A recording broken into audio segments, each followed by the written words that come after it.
And for more analysis, let's bring in Mr. Max Wolf, Senior Analyst and Chief Economist at Greencrest Capital.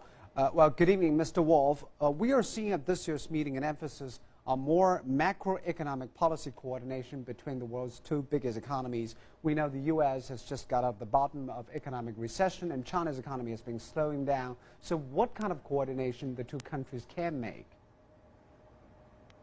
Thank you for having me. It's a pleasure to join you. I think that the United States and China kind of ironically find themselves in a somewhat similar situation. So both the U.S. and the Chinese have a situation where they need to tighten monetary policy for reasons having to do with asset price increases that are more robust than the macroeconomic performance.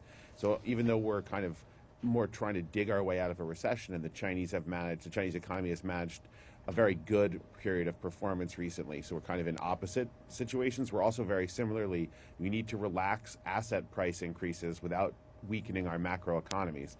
And likewise, as your piece pointed out, we've also found ourselves similarly situated in terms of the world of accusations about cyber activities. So it's a strange moment where the Chinese and American predicaments are unusually close, and we have some new leadership that looks very bold and very creative. So I think it's an unusual opportunity for greater coordination, although we don't know yet how well we'll be able to take advantage of this great opportunity. We know this meeting actually comes on the heels of the summit between President Xi and President Obama in Sunnylands. The two leaders actually has laid out a vision for bilateral cooperation. But in what areas do you think the two countries can further cooperate as they vowed to make? I think there's real scope for cooperation on climate change. I think there's real scope for cooperation on international currency policy.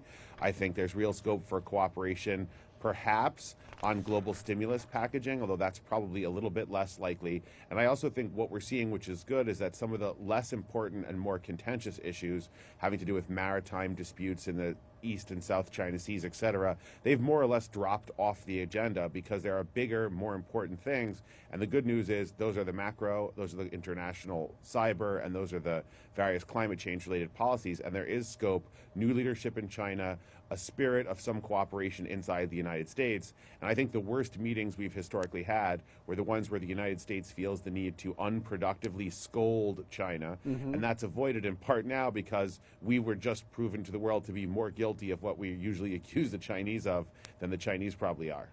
And we know that it's the first term of President Xi and also Obama as a second term. Do you think they have more political capital to cooperate with one another?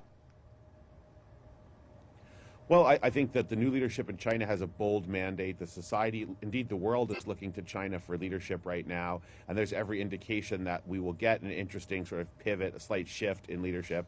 On the other hand, President Obama, being in his second term, is less worried about the electoral response of the public to his decision-making, which makes it possible for him to do what's better for the world, better for China, and better for America in the long run.